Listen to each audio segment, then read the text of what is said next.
एक प्रश्न है कि दुनिया में कोई बहुत सुखी है और कोई बहुत दुखी है। फिर उससे जुड़ के एक दूसरा बात आता है कि दुनिया में बुरे लोग सुखी दिखाई देते हैं, अच्छे लोग दुखी दिखाई देते हैं। जैसे हम उदाहरण ले लें कि कोई भ्रष्टाचारी नेता है हो, चाहे अंडरवर्ल्ड के बड़े बड़े गुंडे हों, वो मौज ही मौज में है। लेकिन अगर कोई आदमी अच्छा करने के प्रयत्न कर रहा है तो उसी को ज्यादातर लोग रोकते हैं, टोकते हैं, तो उसको बहुत से समस्याएं आएंगी। तो ऐसा क्यों होता है कि अच्छा आदमी को ज्यादातर दुख मिलता है और बुरे आदमी को ज्यादातर सुख मिलता है? ऐसा दिखाई देता है हमारे नजर में एटलीस्ट। सबसे पहले तो यह समझ लें, दुनिया में बहुत लोग सुखी और बहुत लोग दुखी क्यों हैं। सच पूछो तो बहुत लोग सुखी नहीं हैं, थोड़े से लोग सुखी हो पाते हैं, ज़्यादातर लोग दुखी हैं। हाँ, अपना दुख छिपाते हैं, बताते नहीं किसी को। किसी से पूछो कैसे हो, वो कहता भगवान की बड़ी कृपा है। ना भगवान का पता है, ना कोई कृपा हो रही है। उनके घर में जाके उनकी पारिवारिक स्थिति देखो, तब पता चलता है कितनी परेशानी, कितने कष्टों में हैं। लेकिन धीरे धीरे ये समझ में आ गया कि दूसरों को बताने से लाभ क्या, अन्य लोग मजाक उड़ाएंगे। तो हम ऊपर ऊपर से मुस्कुराते चेहरे दिखाते हैं, अपने कष्ट, परेशानियां और तनाव हमारे भीतर हैं। तो पहली बात तो यह भ्रांति कि बहुत लोग सुखी हैं। नहीं, बहुत लोग सुखी नहीं हैं, अधिकांश लोग दुखी ही हैं। हाँ, क्यों सुखी क्यों दुखी होते हैं उसको समझ लें। जिस व्यक्ति का दृष्टिकोण नकारात्मक है वह दुखी रहेगा, और जिसका दृष्टिकोण सकारात्मक है वह सुखी रहेगा। नकारात्मक दृष्टिकोण का अर्थ है नकार पर जिसकी नज़र है, जो नहीं है, जो मेरे पास नहीं है, अगर मैं उन्हीं चीज़ों को देखता हूँ तो फिर मैं दुखी हो जाऊँगा, उदास हो जाऊँगा, चिंताग्रस्त हो जाऊँगा, फ्रस्ट्रेशन और डिप्रेशन में चला जाऊँगा। और सकारात्मक का अर्थ है उन चीज़ों पे मेरी नज़र है जो मेरे पास हैं, जो मुझे मिली हुई हैं, दैट विच एग्जिस्ट्स।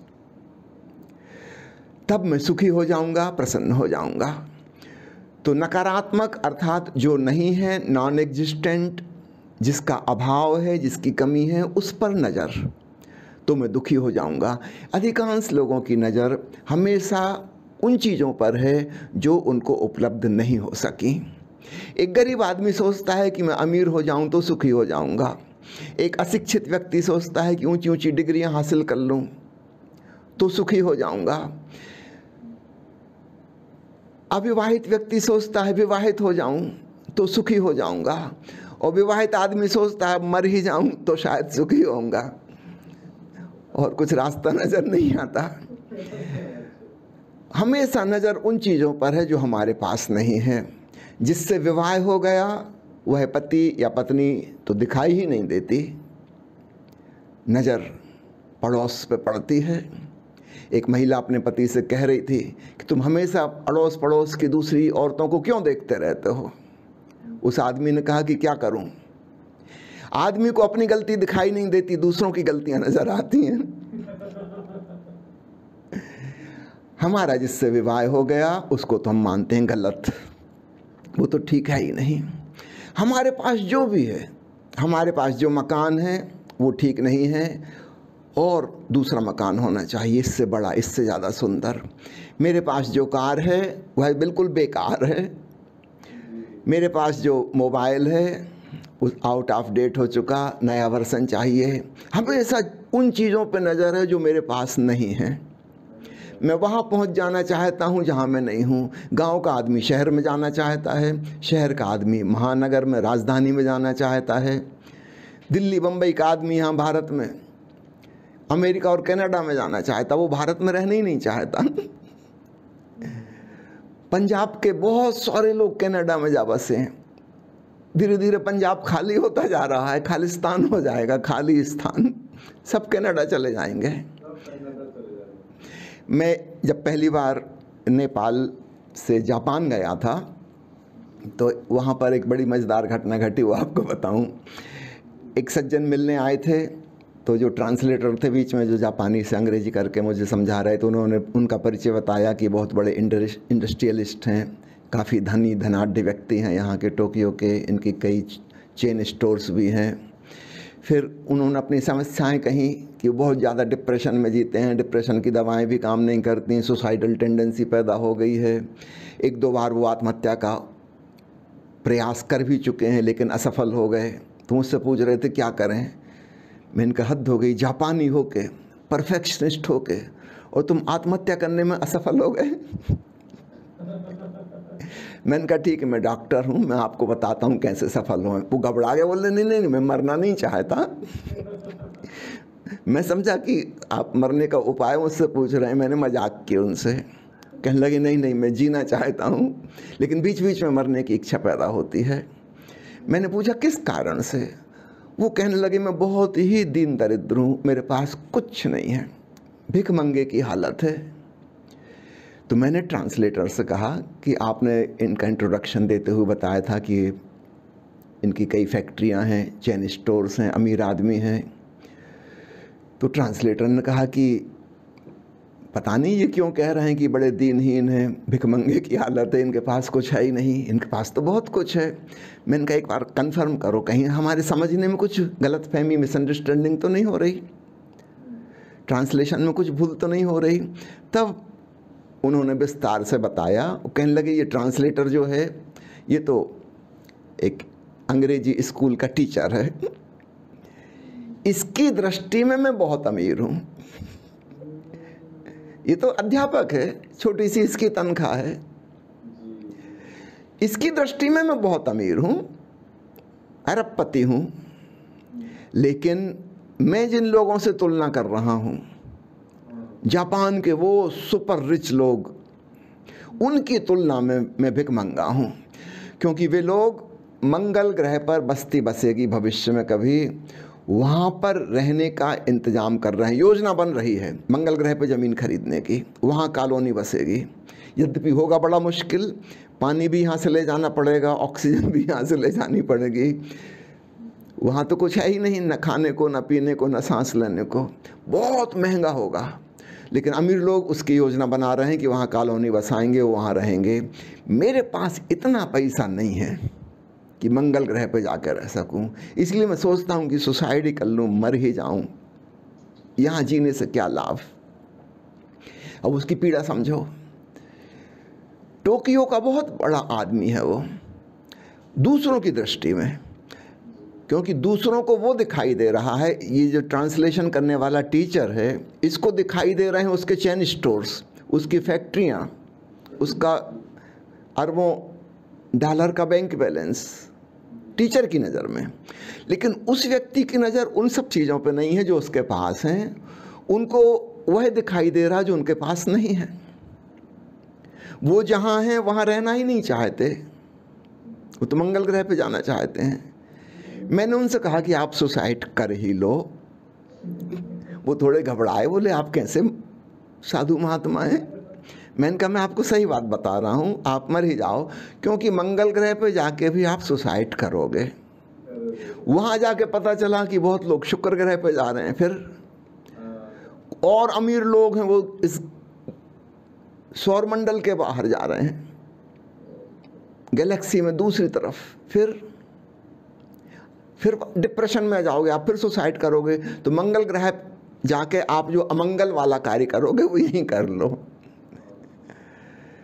वो थोड़े चौंके, फिर मैंने उन्हें समझाया कि आपकी नज़र अभाव पर है, इसको मैं कहता हूँ निगेटिव एटीट्यूड, नकारात्मक दृष्टिकोण। ऐसा व्यक्ति सदा दुखी रहेगा।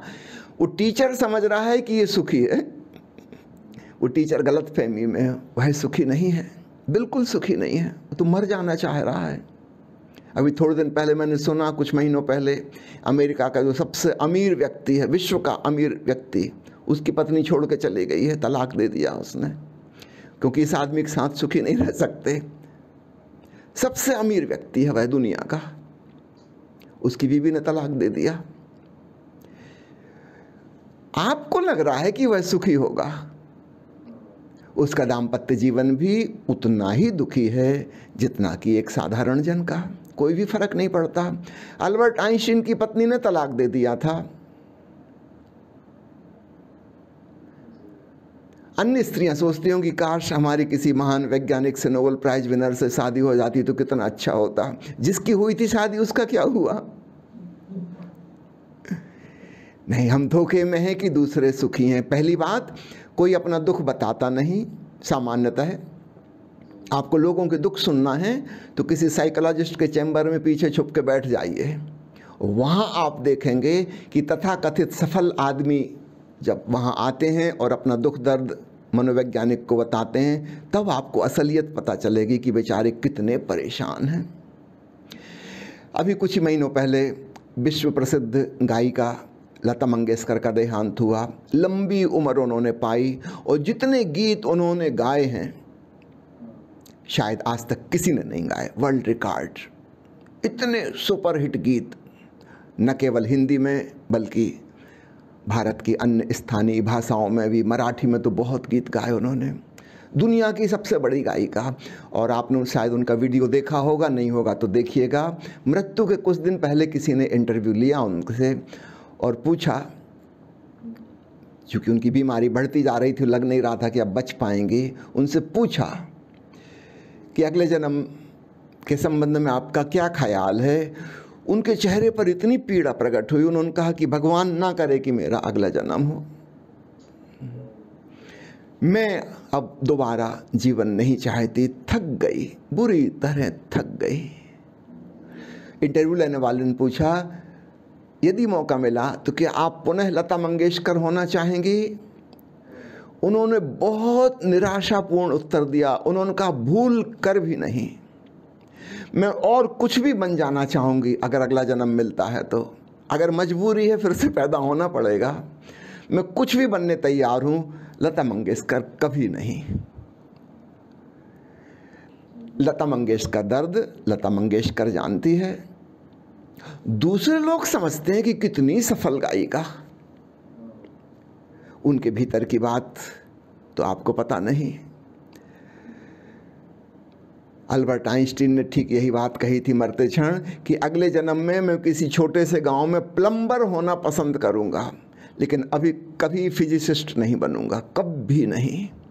मेरे ही कारण हिरोशिमा और नागासाकी के 1-1 लाख आदमी भस्मीभूत हो गए, मेरे कारण।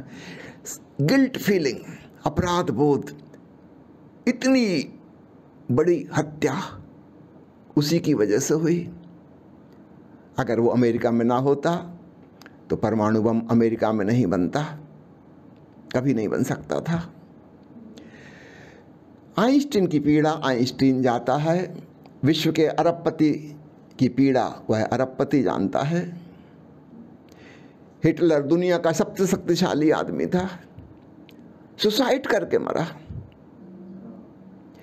दुनिया समझती है कि सफल हो गया और कित खराब ढंग से उसने सुसाइड किया। अचानक उसने आदेश दिया अपने सिपाहियों को, सेनापतियों को कि फला फला लड़की को उठा लाओ, एक पादरी को पकड़ लाओ। उस लड़की से उसे प्रेम था लेकिन कभी जाहिर नहीं किया था। अचानक बुलवा लिया, अपहरण करके उस लड़की को ले आए, पादरी को ले आए। पादरी को ऑर्डर दिया कि शादी करवाओ तुरंत। अंडरग्राउंड बैरक में वहाँ शादी हुई। शादी के तुरंत बाद हिटलर ने अपनी पत्नी को जहर खिलाया, खुद जहर खाया, दोनों मर गए। ये दुनिया का सबसे शक्तिशाली आदमी है, इतना शक्तिशाली सम्राट कोई नहीं हुआ। सारी दुनिया को हिला के रख दिया था हिटलर ने, सारी दुनिया को। जो बड़े बड़े दुश्मन थे वे भी सब एक हो गए थे, रूस और अमेरिका भी एक हो गए थे, एक कॉमन एनिमी मिल गया था। क्या उसकी ज़िंदगी को हम सुखी ज़िंदगी कहेंगे? तो ऊपर ऊपर से जैसा दिखाई दे रहा है वैसा नहीं है कि अच्छे आदमी को दुख मिलता है और खराब आदमी को सुख मिलता है। ऊपर ऊपर से नहीं देखना, थोड़ा गहराई में जाना, स्किन डीप। जरा सा कुरेदोगे और पता चलेगा कि कहाँ सुख है। सुख तो केवल अच्छाई में ही है, शुभता में है, सत्यम शिवम सुंदरम में है, ध्यान में है, भक्ति में है, अध्यात्म में हैं। इसके अलावा सुख शांति का कोई उपाय ना है, ना कभी था और ना कभी होगा। बाहर के जगत की जिसे हम सफलता कहते हैं, वह दूसरों को एक इल्यूज़न, एक भ्रांति देती है। ऐसा लगता है कि ये आदमी सुखी है। बड़े बड़े फिल्म एक्टर्स, अभिनेता, अभिनेत्री, दुनिया उनको समझती है कि बड़े सुखी हैं। जरा निकटता से उनको वाच करो, तब तुम्हें पता चलेगा वो कितने दुखी हैं, बहुत दुखी हैं। तो भीतर जो पीड़ा है वह जो चीजें नहीं मिली उनकी पीड़ा है। हमेशा जिसकी नज़र उन चीज़ों पर है जो प्राप्त नहीं हुई हैं, वह सदा दुखी रहेगा। इसलिए सबसे पहले तो यह समझ लें, दुनिया में अधिकांश लोग दुखी हैं क्योंकि उनकी अभावग्रस्त नज़र है। जो नहीं उपलब्ध हुआ है वे उसे देखते हैं और उनको हमेशा ही लगता है कि मेरे पास कुछ भी नहीं है, कुछ भी नहीं है।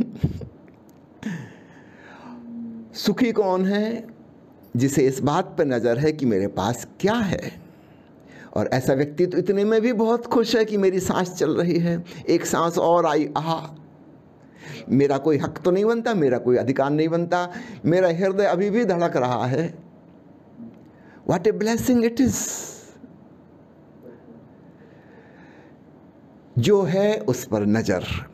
सदगुरु ओशो ने तो आस्तिक और नास्तिक की बड़ी सुंदर परिभाषा की है।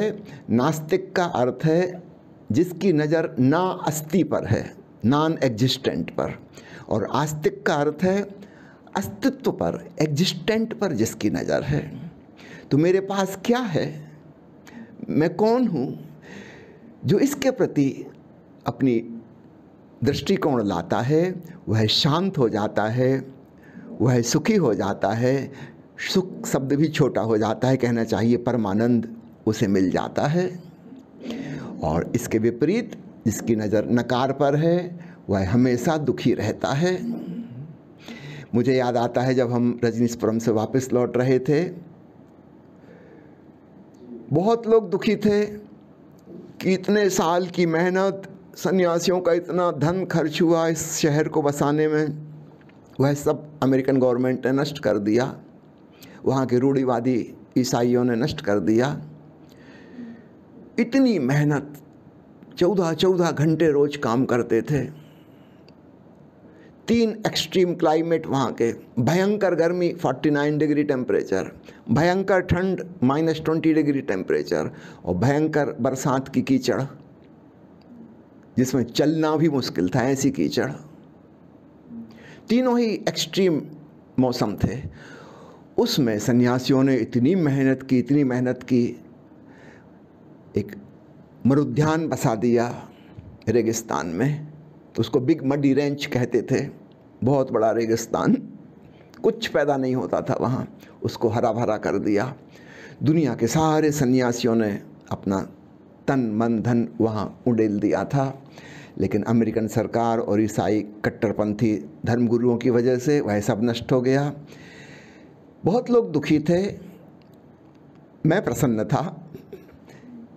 भगवान श्री जीवित वापस आ गए। This is enough, more than enough. क्या फर्क पड़ता है, शहर रहा ना रहा, मकान बचे ना बचे, आखिर में तो सभी नष्ट हो जाते हैं। ओशो जीवित वापस आ गए लौट के, हमारे लिए बहुत खुशी की बात थी। हम इतने प्रसन्न थे, सब कुछ लुटा के आ रहे हैं दूसरों की नज़र में, लेकिन हमको लग रहा है सब कुछ बच गया। ओशो बच गए, सब बच गया। मकान की और शहर की और जमीन जायदाद की किसको पड़ी, हु केयर्स। तो जो हमारे पास है उस पर नज़र जिसकी है वह सुखी है, वही आस्तिक है। ईश्वर को मानने न मानने से इसका कोई संबंध नहीं है। और नकार पर जिसकी नज़र है वह नास्तिक है। तो अच्छा आदमी मतलब अस्तित्व पर जिसकी नज़र है, निश्चित रूप से उसके जीवन में सत्यम शिवम सुंदरम के फूल खिलेंगे, वह शांत और सुखी होगा। हो सकता है बाहर से हमको लगे उसके पास कुछ भी नहीं है,